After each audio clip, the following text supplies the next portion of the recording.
Salut Jimmy Salut Ange. et bonjour à tous. Aujourd'hui, on se retrouve donc dans cette vidéo pour montrer un petit peu ce que c'est que la réunion d'ouverture. À quoi ça sert une réunion d'ouverture? Alors la réunion d'ouverture, ça fait toujours un peu peur parce qu'on se dit mince, comment va démarrer l'audit? Voilà, comment ça se passe concrètement? Qui sera présent? Comment l'auditeur va se présenter et puis introduire toute cette journée d'audit? Et donc justement, la réunion d'ouverture sert à ça. Elle sert vraiment à poser les bases, à expliquer le qui fait quoi, à se présenter aussi, tout simplement. Et c'est un élément charnière. Enfin, moi, j'ai un peu tendance, à chaque fois que je démarre une réunion d'ouverture, à dire qu'il y a toujours 3 temps dans un audit. Il y a la réunion d'ouverture, l'évaluation en tant que telle, puis la synthèse et la clôture. Et nous, on forme toute notre équipe d'auditeurs comme ça. On leur dit attention, une bonne réunion d'ouverture, ça enclenche derrière un bon audit. S'il y a une réunion d'ouverture qui est bâclée parce qu'elle est faite rapidement, parce qu'on ne donne pas assez d'informations précises au client, derrière tu peux avoir des non-dits, une interprétation sur un sujet que le client ne va peut-être pas comprendre. Et donc derrière ça peut frustrer, ça peut amener une difficulté lors de l'audit. Donc vraiment c'est un élément charnière, un élément central. Je te présenterai tout à l'heure, mais on a un petit support justement de présentation pour driver l'équipe d'auditeurs sur ces sujets-là pour ne rien oublier, parce qu'il y a beaucoup de choses quand même à dire en réunion d'ouverture, mais dans un cadre restreint, puisque voilà, une réunion d'ouverture grand maximum dans un audit Calliope, c'est pas censé durer plus de 20 minutes, 25 minutes, peut-être plus quand tu es un gros multisite ou un CFA avec plein d'éléments à dire, mais sinon on est dans ces eaux-là, quoi. Ok. Et cette réunion, là, comme tu m'en parles, je pense qu'elle est obligatoire. Alors c'est obligatoire, ouais. Enfin Ok. du moins c'est... alors pour être très précis, en fait dans n'importe quel type d'audit, que ce soit sur Calliope ou dans de la ISO, dès qu'on est sur de l'audit qualité, Ouais. il est coutume, il est d'usage de faire une réunion d'ouverture. Alors d'ailleurs qu'on appelle réunion d'ouverture, mais ça pourrait s'appeler un peu autrement, mais voilà, c'est un petit peu comme quand tu es en formation, bah, tu vas pas tout de suite démarrer ta formation. Tu vas faire Oui. un tour de table, tu vas expliquer qui tu es, tu vas expliquer l'objectif de la formation. Tu vas pas tout de suite dire allez tiens, module 1, contenu 1, c'est parti. Ouais, ok. Bah, là c'est pareil. Et pendant cette réunion d'ouverture, est-ce que j'ai le droit de te poser des questions si une question me vient à l'esprit sur ce que tu me dis? Alors, à la toute fin, il y a un diapo où je te demande est-ce que tu as des questions particulières que je n'aurais pas, je n'aurais pas abordées, que je n'aurais pas résolues moi dans mes diapos, si D'accord. tu veux. Mais c'est assez normé, enfin du moins chez Certifopac, on a un diapo qui est partagé, alors qui est d'ailleurs accessible quand tu vas sur ton audit sur Apollo. Ouais. Dans ta grille d'audit, tu as un petit bouton support de réunion. Ok. Et dans ce support-là, tu as accès au même support que l'auditeur, que celui qui va te soumettre le jour de ton audit. D'accord. Et pareil, c'est toujours un petit peu dans les questions. Si pendant cette réunion d'ouverture, je m'aperçois qu'il y a un élément qui me manque, je m'aperçois de ça, est-ce que je dois t'en parler ou est-ce que je dois le cacher, le garder pour moi? Alors, il vaut mieux en parler tout de suite, Ok. parce qu'en fonction de la gravité de cet événement, par exemple, je vais prendre vraiment le cas critique. Tu me dis en réunion d'ouverture, bah, en fait, finalement, j'ai pas de prestations réalisées. Ou alors, je me suis fait accompagner, puis je sais pas, je me suis fait arnaquer, puis j'ai un dossier comme ça à vous montrer, mais en fait, c'est pas moi qui l'ai fait. Enfin, du moins, voilà, bon. Il vaut mieux le dire tout de suite à l'auditeur, parce que c'est lui surtout qui va dire, bah, ok, sur la base de ce que tu me dis, on continue l'audit, Ok. ou alors on l'arrête. Mm. Ou alors j'appelle Certifopac pour voir quelle conduite à tenir parce qu'il y a peut-être un changement dans la durée réglementaire ou dans tout plein de choses. Voilà. Ça pourrait être tout simplement de dire tiens, tu as déclaré quelque chose, puis au final tu es considéré comme un organisme nouvel entrant. Ouais. Tu vois, et ben, ça pourrait avoir un impact sur la conduite d'évaluation. Ok. Ouais, Parce que l'auditeur ne va pas forcément évaluer de la même façon certains indicateurs. Normalement, si tu as bien renseigné à Certifopac, à ton chargé d'affaires, tous les éléments en amont dans la phase liée à la planification, Ouais. tout est drivé. Puis quand tu arrives en réunion d'ouverture, ça veut dire que déjà, en amont, tu as validé avec ton auditeur le plan d'audit. Ouais. Et d'ailleurs, D'accord. c'est aussi un sujet, c'est qu'en réunion d'ouverture, l'auditeur reprend le temps de voir le plan d'audit et dire bah voilà, donc là on va commencer à telle heure, on va voir l'indicateur 1, puis le 2, puis le 4 par exemple si tu n'es pas concerné par l'indicateur 3. Enfin, donc c'est quelque chose qui permet quand même de lever un petit peu tous les loups s'il y en a. Je te propose qu'on continue un petit peu sur cette réunion d'ouverture et que tu m'expliques comment ça se passe. Ouais, bah, je te montre en fait ce que je te propose, c'est que je vais dérouler notre diapo Ouais. et puis tu vas vraiment, voilà, tu vas prendre conscience de tous les éléments sur lesquels on informe l'audité lors Ouais, super. lors d'une réunion d'ouverture. Donc on démarre bien sûr, alors on démarre pas de but en blanc comme ça sur l'audit et voilà, on commence par se présenter. Alors Mmh. l'auditeur se présente, bonjour, bienvenue. L'idée c'est d'être aussi un petit peu souriant, aussi un petit peu rassurant, voilà, parce OK. que il y a une posture d'audit, notamment dans la réunion d'ouverture, où il y a quand même un stress naturel qui s'enclenche. Oui. Si t'es client, que t'es pas stressé quand tu démarres ta réunion d'ouverture, c'est qu'il y a un problème. Oui, Voilà, oui. moi pour être honnête, quand l'auditeur COFRAC, parce que nous-mêmes on se fait auditer chez Mmh. Certifopac par le COFRAC, pour être autorisé ensuite à délivrer Calliope, voilà, la réunion d'ouverture, le démarrage d'un audit, c'est toujours un petit peu stressant, on cherche ses notes, on installe l'écran, tout va Mmh. bien, est-ce que le câble HDMI fonctionne bien, l'écran, voilà, c'est toujours un petit peu stressant. Donc il y a vraiment une posture de l'auditeur à avoir sur être capable, voilà, tout simplement regarder les gens dans les yeux. Oui, Bonjour, d'être rassurant. bienvenue. Oui, voilà. Bonjour, bienvenue. Merci de votre présence dans le cadre de cet audit. Je suis Monsieur Untel. Voilà, je vais vous accompagner donc pour cette journée d'audit. Et puis on va voir tout ça ensemble. Il y a une petite partie bien sûr de présentation sur Certifopac. Voilà, donc D'accord. l'auditeur rappelle un petit peu qui on est, ce qu'on fait. On est spécialisé sur Calliope. On est nous-mêmes accrédités par le COFRAC selon la norme ISO 17065. Et moi j'aime bien cette diapositive-là sur le COFRAC parce que j'aime expliquer à nos audités que on est nous-mêmes confrontés aux audits chaque année. Ouais. Quasiment. C'est-à-dire que finalement, ça veut aussi dire qu'on est à leur place. Donc, voilà, on n'est pas là à dire, on n'est pas inquisiteur. Voilà, il y a vraiment cette posture d'ouverture à avoir. Ensuite, il y a une autre présentation où justement, donc bien sûr, l'auditeur va se présenter, mais surtout, il va présenter sa posture. Alors, D'accord. l'auditeur, bien sûr, il peut être souriant, il peut être très professionnel. Maintenant, il y a des barrières à ne pas dépasser. Mmh. Un auditeur, c'est pas un consultant, c'est pas un ami, c'est pas un formateur. Et Ouais. de l'autre côté, parce que bon là c'est le côté gentil, de l'autre côté c'est pas non plus un inquisiteur, Ouais. c'est pas un inspecteur, c'est pas un contrôleur, parce que voilà tous les Oui. mots, enfin, tous les termes un petit peu comme ça qui sont péjoratifs. Voilà, un auditeur, il évalue factuellement. Donc il se D'accord. base sur quoi? Il se base sur des preuves. Il va toujours questionner, il peut reformuler ses questions par exemple si tu les as pas comprises. OK. Et surtout, c'est pas lui qui va parler toute la journée. Lui, il va te dire indicateur 1, voilà le niveau attendu, la définition. Ouais. Et il va vous dire, voilà, comment vous démontrez que vous respectez l'indicateur numéro 1. Oui, lui, il est là pour récupérer des preuves. Voilà. Et après, c'est toi qui rentres en jeu. Et D'accord. c'est toi qui vas lui montrer ton travail, qui va lui dire, voilà, moi j'ai ci, j'ai ça, j'ai machin. L'auditeur, qu'est-ce qu'il fait? Il écoute, il observe, Mm. il analyse, il dit, ok, c'est bon, c'est conforme, ou pas d'ailleurs.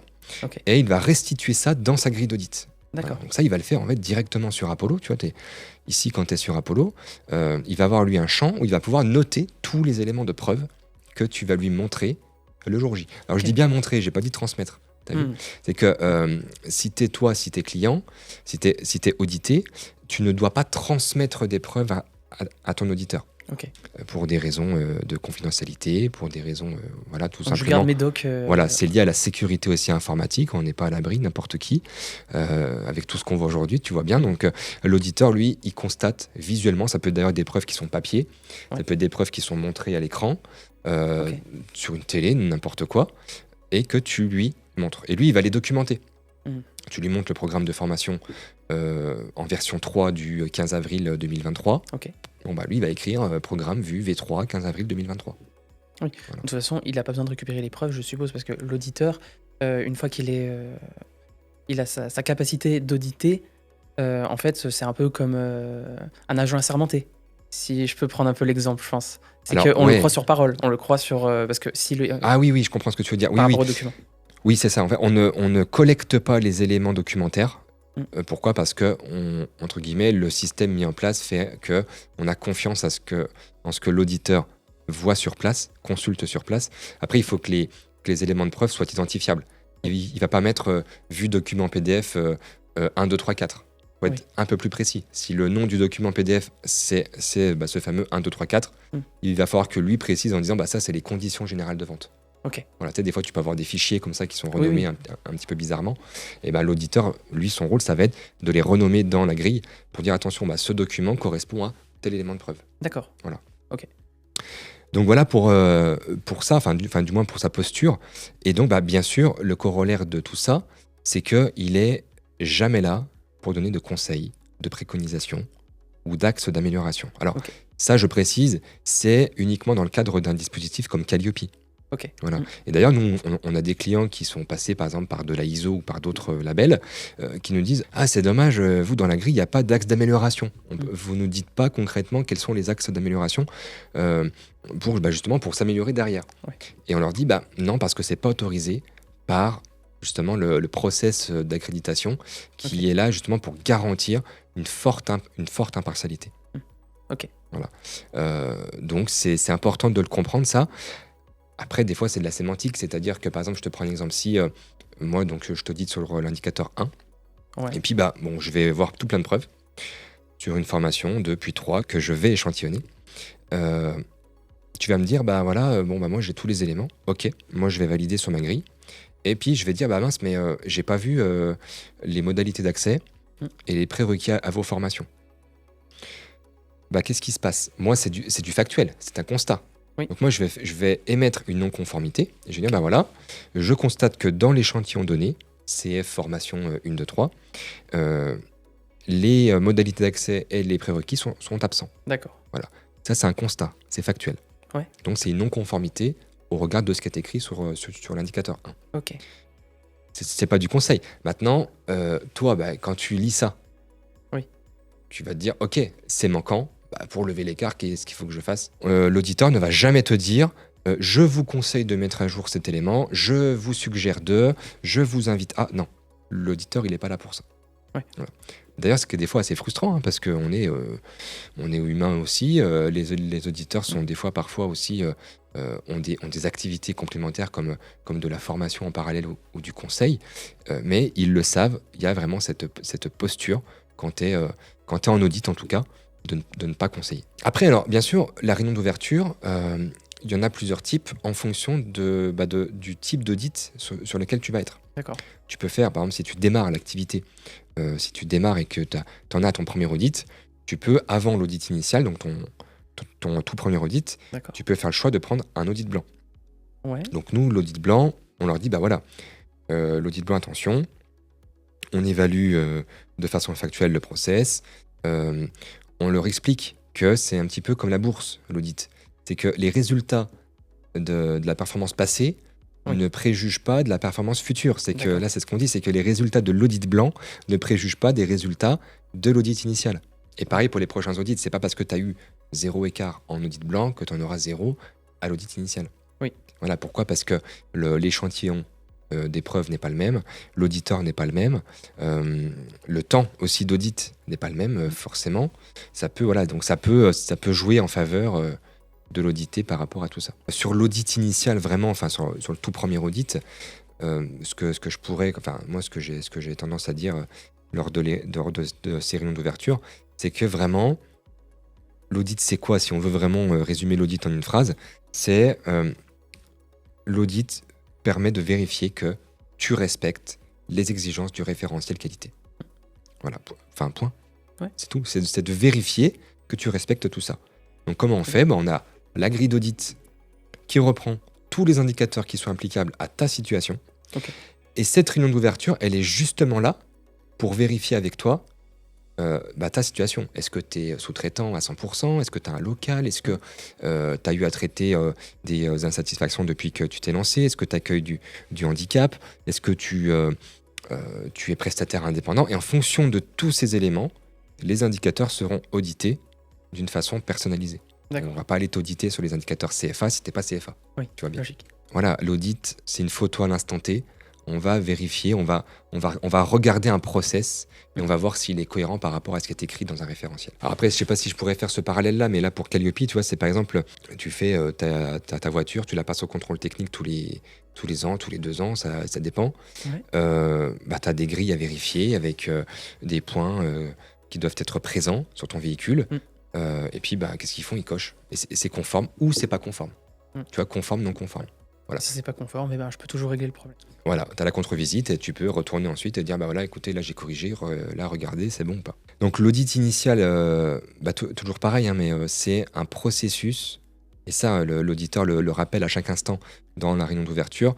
C'est méthodique, c'est indépendant, et surtout, c'est basé sur des preuves. Mm. Si t'as pas de preuves, l'auditeur, il va pas remettre en question ta parole, parce qu'il est pas là pour ça. Oui. Il te croit, il te fait confiance, en tout cas. Enfin, du moins, il est pas là pour te remettre en question. Mais par contre, il va te dire gentiment, moi je vous crois, c'est très bien ce que vous faites, ok, vous faites l'analyse du besoin par téléphone, mais est-ce que vous avez une preuve?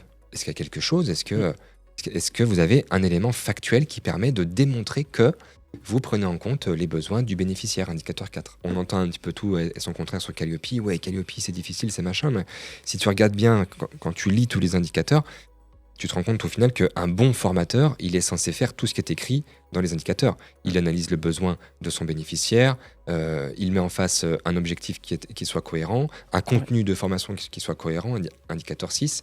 Il positionne son stagiaire en lien avec sa formation pour dire, ok, il a est-ce qu'il est compétent ou pas? Est-ce qu'il dispose bien de tous les prérequis? Indicateur 8. Donc, c'est des choses qu'il fait.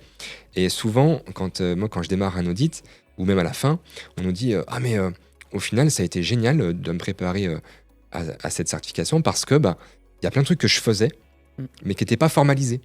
Et maintenant, je le formalise et j'ai mon cycle de vie, j'ai mon déroulé, j'ai mon fil conducteur avec toutes mes étapes en lien avec mon stagiaire. Ouais, exact. Mais je vois ce que tu veux dire parce que pour avoir fait des interviews, c'est ce que je vois en interview, ce qui revient souvent, se dire ça nous remet quand même en question sur nos process, même s'il n'y a pas de, comme tu le dis, il n'y a pas de conseils derrière, et ben pourtant les gens arrivent quand même à se remettre en question. Ouais. Parce que ça les pousse, et je pense que ça c'est aussi peut-être humain de se dire que vu qu'on nous donne pas de piste pour nous améliorer, et ben en fait on a envie d'aller la chercher cette piste. Et donc ça force quand même. Mais regarde, toujours pareil, mais je reprends ton parallèle sur le contrôle technique d'une voiture. S'il n'y avait pas ça, on se retrouverait... tu vois, il y aurait que des voitures qui seraient pétées au bout de 5 ans parce que les révisions sont pas faites ou machin. Et au final, ça monte en qualité le parc automobile, au final, enfin du moins dans la durabilité. Alors, j'ai pas fait d'études là-dessus, je sais pas, ça c'est plus pour le débat. Mais j'ose penser que c'est un petit peu pareil pour Calliope, tu vois, c'est que ça monte le marché en compétences aussi. Donc voilà, donc la réunion d'ouverture n'est pas là pour justifier que Calliope c'est super et c'est machin, mais elle est surtout là pour expliquer en quoi l'audit consiste. En surveillance, c'est un petit peu différent. Quand tu es en audit de surveillance, bien sûr, il y a toujours cet aspect continuer à respecter les exigences. Donc, on va continuer, nous, on va vérifier finalement la vie de l'organisme. Voilà. Okay. Il s'est passé en moyenne un an et demi depuis l'audit précédent. Voilà, l'idée, c'est de dire, super, vous êtes encore là, c'est que ça marche, c'est qu'il y a du business, donc tant mieux pour vous. Mais c'est maintenant de dire, est-ce que les process que vous avez mis en place, ils sont éprouvés? Est-ce que vous les avez mis en œuvre correctement avec le temps? Ça ne veut pas dire que tout ce qui a été dit à l'audit précédent doit être 100% exactement la même chose en surveillance, parce que souvent, tu arrives en surveillance, la personne va te dire, finalement, on s'est développé, on a pris un logiciel de gestion. Donc la satisfaction, on l'a fait plus sur Excel, mais on l'a fait sur un autre RP. Okay. On avait une procédure qu'on a modifiée qui était en V2, qui est passée en V5 depuis parce que on s'est amélioré sur le sujet. Ouais. Là, c'est génial. Parce que là, tu rentres vraiment dans la dynamique qualité. Tu rentres vraiment dans le truc de ah oui, ok, ils ont compris que c'est pas juste je fais un dossier Calliope à l'audit initial et je reprends le même pour la surveillance. Non, c'est je fais vivre mon système. Ouais. Je le fais vivre, je l'améliore, j'ajoute des choses. Attention, je supprime aussi des choses. Il ne faut pas aussi hésiter des fois à lâcher un peu du lest parce que sinon tu te retrouves à faire que de la surqualité. Et ça, les gens s'en rendent compte quand ils arrivent en surveillance, voire en renouvellement. Tu vois, Okay. C'est intéressant des fois de voir, oui mais tiens là on avait une procédure, non, on avait 3 procédures, puis on les a fusionnées. En fait on a fait une seule procédure, gestion du candidat qui reprend gestion d'abandon, gestion ci, gestion ça. Et nous on est là... on n'est pas là, même pour dire ah oui, ok, c'est génial. On dit c'est conforme. Et la même preuve va permettre d'aller valider indicateur 10, le 12, ce que tu veux, quoi. Voilà. Donc, c'est hyper intéressant de voir ça et de leur faire prendre conscience comme ça qu'à chaque audit, finalement, sa petite subtilité, quoi. Ok. Voilà. Une petite particularité quand même pour les surveillances aussi. Il y a bien sûr, et on insiste là-dessus, une attention particulière pour les nouveautés et les changements. D'accord. depuis l'audit initial. Et puis, une attention s'il y avait eu des écarts de Oui. l'audit initial. Pour le renouvellement, alors là, c'est encore autre chose. Après, voilà, hein, si toi, tu es dans ton audit initial, déjà, tu vas être focus sur l'initial. Nous, on va pas te parler de ces diapos-là liés à la surveillance et sur le renouvellement. C'est vraiment chaque Oui. diapo spécifique en fonction de ton audit. Tu Oui. vois. Mais bon, là, donc admettons, tu es en renouvellement, donc 3 ans après ton premier audit, pareil, on va toujours te rappeler que euh, voilà, cet audit-là permet toujours de respecter les exigences du référentiel, de les vérifier et surtout de prolonger la validité de ton certificat pour 3 ans supplémentaires. Oui. Souvent, et ça c'est hyper important, on prend le temps de redéfinir les constats d'audit. Ok. Les constats d'audit, ils sont sur Apollo. Ils sont ici. Ils sont donc là dans la partie décision. Et en fonction de l'indicateur sur lequel tu te trouves, tu peux en avoir soit 3, soit 2. D'accord. Donc soit conforme NC mineur, NC majeur. Et puis tu as certains indicateurs qu'on appelle des Super super indicateurs. Ouais, alors là, tu vois, là, c'est quand le petit NC mineur est en grisé. Ok. C'est-à-dire que tu n'as pas le droit, quand tu es auditeur, tu ne peux pas mettre une NC mineure. Ok. C'est soit conforme, soit NC majeur. D'accord. Donc ça, nous, on prend toujours le temps. Alors, on prend en fonction aussi de l'appétence et du moins de la personne en face de nous, mais des fois, ça peut prendre un petit peu de temps de leur expliquer NC mineur, NC majeur. Pourquoi ? Parce que déjà, en fait, on aime bien dire qu'il y a une définition qui est littéraire, qui est issue des textes, voilà, mais il y a aussi la vraie vie. Voilà. Quand on dit une NC majeure, donc une non-conformité majeure, c'est une non-prise en compte d'un indicateur ou une prise en compte partielle qui remet en cause la qualité de la prestation délivrée. Ok. Il y en a certains qui se vexent en disant non mais attendez, là moi vous foutez de moi, sur cette prestation j'ai eu 100% de mes stagiaires qui ont été satisfaits, regardez j'ai des preuves.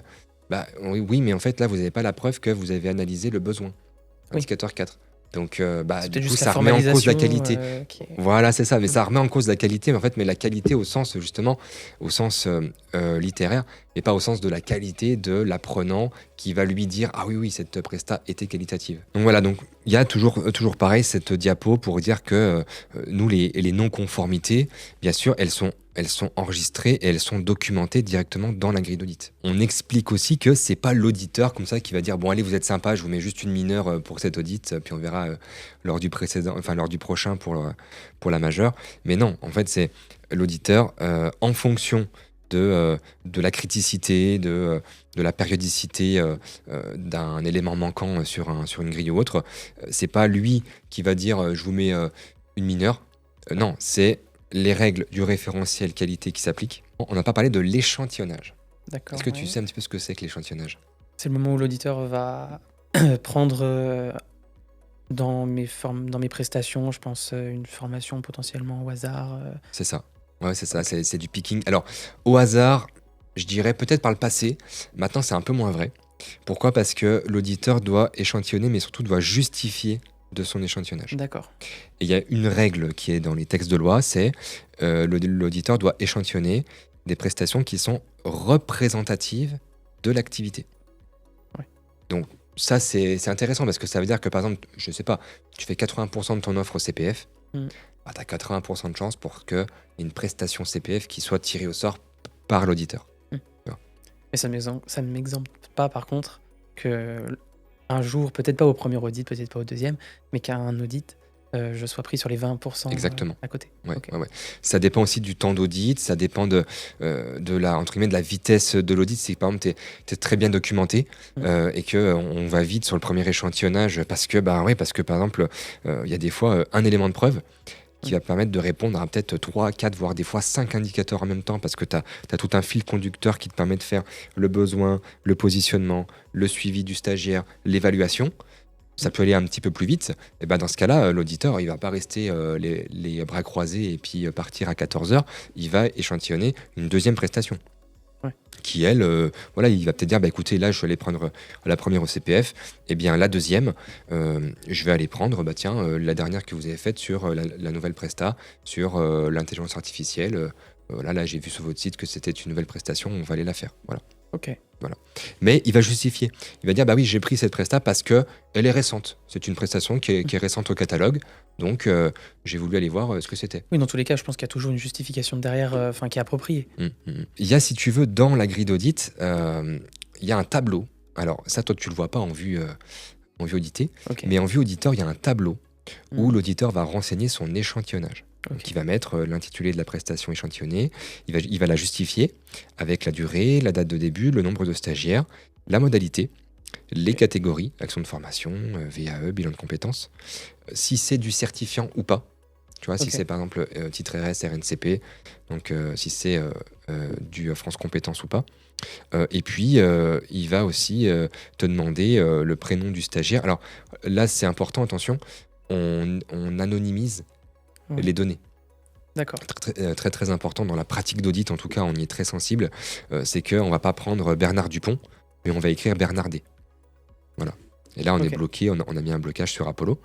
On va te demander si, par exemple, c'est une presta que tu as fait toi en direct, si tu l'as sous-traité à un autre formateur, Ouais. ou si c'est toi qui interviens en sous-traitance pour le compte d'un autre organisme. OK. Et ça permet, nous, de justifier après derrière les questions préliminaires. Et dire, D'accord. je suis sous-traitant, je suis donneur d'ordre, je fais ci, je fais ça. Voilà. Et là, on va mettre après le prénom du formateur et puis l'initiale du formateur. D'accord. Et l'entreprise concernée ou son donneur d'ordre ou lui-même, si par exemple s'il passe au CPF. C'est un outil qui est très important parce que la réunion d'ouverture sert justement à ça. Elle va servir à l'auditeur pour réaliser son échantillonnage. Donc il va prendre du temps, bah tiens, voilà, montrez-moi un petit peu ce que vous faites comme formation. Bah nous on fait ça, machin, on fait ci, on fait ça. Bon, il va le prendre en compte. Et il va aussi, et surtout, alors peut-être pas pour l'audit initial, mais pour les suivants, il va surtout s'appuyer sur ton bilan pédagogique et financier. Ouais. Parce que c'est pareil, tu déclares chaque année un bilan pédagogique et financier, où tu vas Ouais. dire je fais de la prestation pour les OPCO, pour le CPF, en direct auprès d'entreprises, peu importe. Mhm. Après, tu vas décliner aussi les stagiaires qui sont concernés, le nombre de formations qui ont été sous-traitées. Donc, il va partir aussi de ce bilan pédagogique et financier pour justifier de son échantillonnage. OK. Voilà. Après, si tu l'as pas pour ton premier audit, c'est pas grave. On part sur ton tableau, sur le tableau comptable que tu as transféré à Certifopac D'accord. ou sur les données que tu nous montreras lors de Et dans tous les ton cas, premier audit. si j'ai un doute, de toute façon, je peux contacter l'équipe de Certifopac qui se Exactement. fera un plaisir de me répondre à mes Ouais, questions. ouais. Et alors, tu vois, tu me disais tout à l'heure, mais tiens, s'il y a plusieurs prestations, machin, on va dire que dans les grandes lignes, la règle, on va dire, voilà, la règle qu'on essaye d'imposer à nos auditeurs, c'est une prestation par demi-journée et par catégorie d'action. Donc, si par exemple, tu as une journée d'audit, il faut que tu t'attendes à ce que tu sois audité sur 2 prestations. Alors, quand on dit 2 prestations, en fait, c'est au final 2 dossiers. Tu Ouais. peux être audité sur 2 dossiers de la même formation. Oui. Si tu as, par exemple, je sais pas, tu démarres, tu as une seule formation que tu as délivrée 10 fois, eh ben, on peut prendre 2 dossiers parmi ces 10. Après, il peut aussi arriver que tu aies une seule formation et un seul dossier dans le cadre de l'audit. Ouais. Bah là, on prend qu'un seul dossier. On va pas Oui. en inventer un. Et attention, c'est pas à toi, en tant qu'audité, de dire bah tiens, là, regardez, là, j'ai fait une presta, là, tout est prêt. Tiens, bah si, on va prendre cette prestation. Non, c'est l'auditeur qui est responsable de son échantillonnage. Ouais. Voilà. Alors, je sais qu'il y a eu par le passé, avant 2022, 2023, avant l'arrêté du 31 mai 2023, c'était un peu open bar. Il y en avait certains qui jouaient pas forcément le jeu et qui acceptaient lors des audits, finalement, ouais, tiens, envoyez-moi vos dossiers avant l'audit, puis j'en choisirai un et machin truc. Non, ça n'existe plus. L'échantillonnage doit se faire le jour de l'audit. Tu peux pas le faire Ouais. en amont. Parce que moi, si tu m'appelles, tiens, tu m'envoies tous tes dossiers 3 semaines avant. Puis moi, je t'appelle, je te dis, bah tiens, je vais prendre le dossier 32. Le dossier 32, je vais l'éplucher à Qu'est-ce que fond tu vas pour, faire? Bah oui, voilà, tu vas le faire parfait aux petits oignons. Tu vas bosser dessus pendant 2 semaines. Puis moi, je vais arriver, je vais prendre dossier 32, ça va être tout parfait. Bon, bah, super, c'est sûr que tu vas être conforme, machin. Mais du coup, il n'y a plus de sens, en fait. Il n'y a plus de sens dans l'audit. C'est qu'on arrête, on arrête tout. Oui. C'est comme si je te dis demain, tiens, contrôle technique du véhicule, je te donne déjà tout. Enfin, tu vois, ce serait bizarre, en fait. Ouais. Ce serait un petit peu bizarre. Puis en plus, alors, des fois, c'est pas de bol. Sur 15 dossiers, il va prendre dossier numéro 9, c'est le dossier qui pue. Pas de bol pour vous et puis peut-être que au prochain audit, il va prendre le dossier parfait, et puis, voilà, en fait, la vie continue, quoi. Nous, on le voit bien dans le cadre de nos audits Cofrac aussi, on est épluchés sur les dossiers, c'est pas nous qui choisissons les dossiers sur lesquels on est audité. Oui, Ouais. et puis il y a des dossiers simples, des dossiers compliqués, il y a de tout. Exactement. Ah Donc, ouais, tu peux tomber sur des dossiers organismes CFA, multisites. Là, c'est pareil, tu peux être auditeur, tu peux tomber sur le formateur indépendant qui a une prestation, ou deux ou cinq. Bon, on va dire que c'est facile. Puis tu peux tomber sur le multisite, multicatégorie, avec de la sous-traitance, avec énormément de choses, avec des propriétaires de titres RNCP. Enfin bon, ça peut être très très compliqué. Il y a aussi une diapo qui est importante pour les audits à distance, qui peuvent se faire uniquement pour les audits blancs et les audits de surveillance. C'est vraiment pour ces deux typologies d'audits. Ok. Alors là, nous, en fait, c'est très simple. On rappelle que les outils utilisés sont sécurisés et sont verrouillés. On passe par Microsoft Teams avec la petite salle d'attente qui va bien. Donc, il n'y a pas quelqu'un qui pourrait rejoindre la réunion en cours de route. Et puis, l'enregistrement qui est prohibé. Voilà, on n'enregistre pas un audit, tout simplement parce que c'est pas autorisé, que ce soit d'ailleurs pour mettre à défaut l'audité ou l'auditeur. Voilà, ce qui est dit dans le cadre d'un audit, mais après derrière, on va pas commencer à enregistrer les audits parce que voilà, il y a des règles déontologiques qui s'appliquent. On a presque fini, alors ça permet aussi de valider ensemble le plan d'audit. On va prendre ce plan d'audit, on imagine qu'il est rempli là avec les jours, voilà, par exemple 15 mai 2027, démarrage à 8h30, peu importe. On a les noms et les prénoms et fonctions des personnes à rencontrer. D'accord. Voilà, donc ça c'est obligatoire, hein, c'est pareil, il faut les fonctions des gens qui sont rencontrés.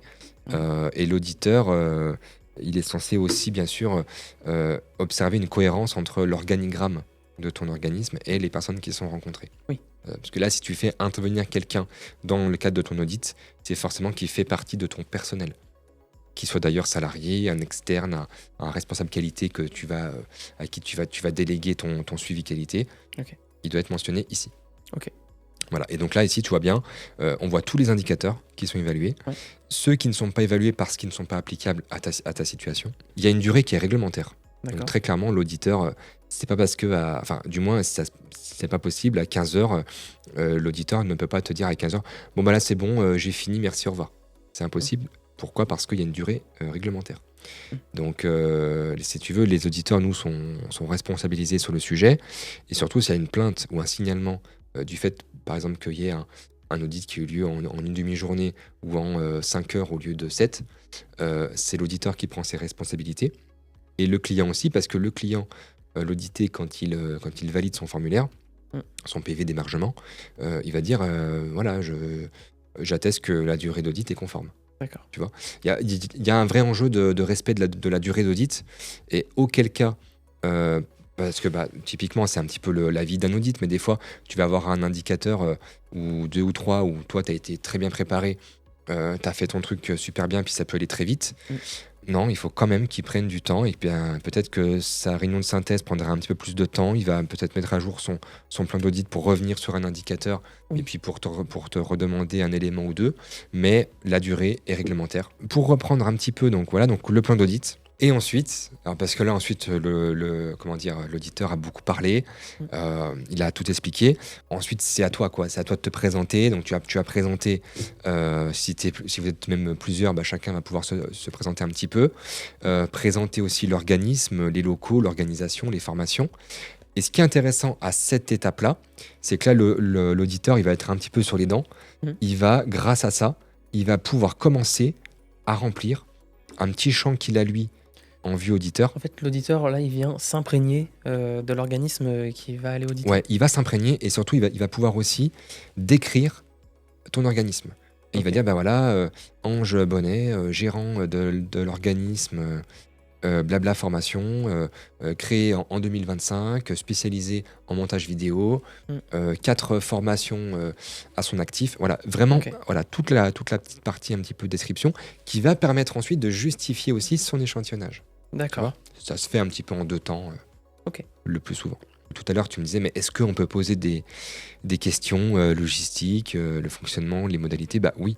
C'est aussi à cette étape-là que l'on peut le faire. En termes de questions, alors souvent ce qui revient en termes de questions, c'est bah tiens, la pause de midi, comment on fait Est-ce que je Euh, mange avec Est-ce que je l'auditeur? mange. Ah ouais, alors ça c'est une vraie question. Est-ce que je mange avec l'auditeur Alors déjà, c'est un choix qui est très personnel, parce qu'il y a certains auditeurs, non pas qui sont sauvages, mais voilà, qui aiment bien avoir leur petit temps Oui, off entre midi et deux.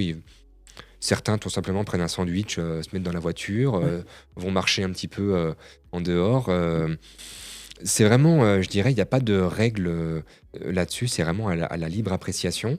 Il y a quand même des choses qui sont un petit peu formalisées dans le cadre de l'impartialité, c'est que l'auditeur doit refuser tout cadeau Mmh. ou tout, voilà, par exemple, si tu vas manger au Fouquet's entre midi et Mmh. deux, puis en plus que tu fais aussi exprès d'aller dans un restaurant guindé pour passer 2 heures et demie et que ça vient perturber ton plan d'audit et Ouais, la durée d'audit, là, c'est pas bon. Voilà, c'est pas bon en tant qu'auditeur, c'est même un petit peu gênant. Voilà, faut d'accord. faire attention. Voilà. Maintenant, c'est du cas par cas. Ça dépend vraiment de chaque organisme et de chaque auditeur. Voilà. Et voilà, il y a une charte de déontologie de nos auditeurs qui consiste à dire bon, voilà, vous n'êtes pas là pour accepter des cadeaux, des machins, Oui, mais c'est dans la limite, enfin, c'est ouais, quand voilà, même, c'est ça, faut que ça reste enfin, raisonnable. je parle, si moi je dis à mon auditeur, «Ça vous dit de manger une pizza ce midi?» Mm, mm, mm. voilà, c'est pas Exactement. Et d'ailleurs, il risque d'accepter parce que ça va le rassurer sur sa capacité à gérer son plan d'audit en disant ah bah c'est bon, bah chouette, si on mange ici, ça va être peut-être un peu plus rapide. Donc bon, si on a 1 heure de pause, bah c'est parfait. Voilà. Mais si tu commences à dire bah écoutez, là j'ai réservé à tel restaurant, par contre il y a de l'attente, ça va durer 2 heures, tout de suite tu vas le mettre en stress. Parce qu'il va ouais, dire mince, mais là non, non, c'est pas possible. Alors faut aussi peut-être se dire tiens, bah attends, être un petit peu stratégique, du style bah j'ai pris un petit resto en ville, c'est à 2 minutes à pied. ouais, Par contre, il faut qu'on y aille à 11h50 pour être servi en premier, et puis pour ressortir à 13h, et puis, ouais. redémarrer l'audit très très vite, quoi, tu vois. Mmh. Voilà. OK.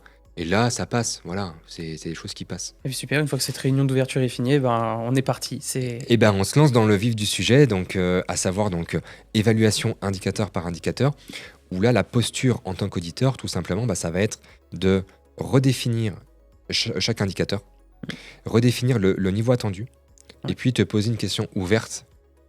C'est jamais fermé, voilà, la question c'est toujours comment vous démontrez que vous respectez l'indicateur 1 sur la diffusion d'informations par exemple, et après c'est toi qui bosses, c'est toi qui présente, OK, et l'auditeur prend ses notes. OK, Voilà. super. On se retrouve dans la prochaine vidéo pour Ouais. la réunion de clôture qui est aussi un gros pavé parce que ça permet de, voilà, ça vient bien finaliser l'ensemble de la prestation d'audit.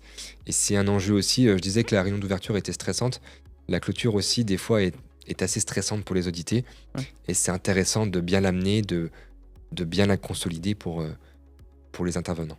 Et ben, allez, on se retrouve dans cette vidéo. Merci.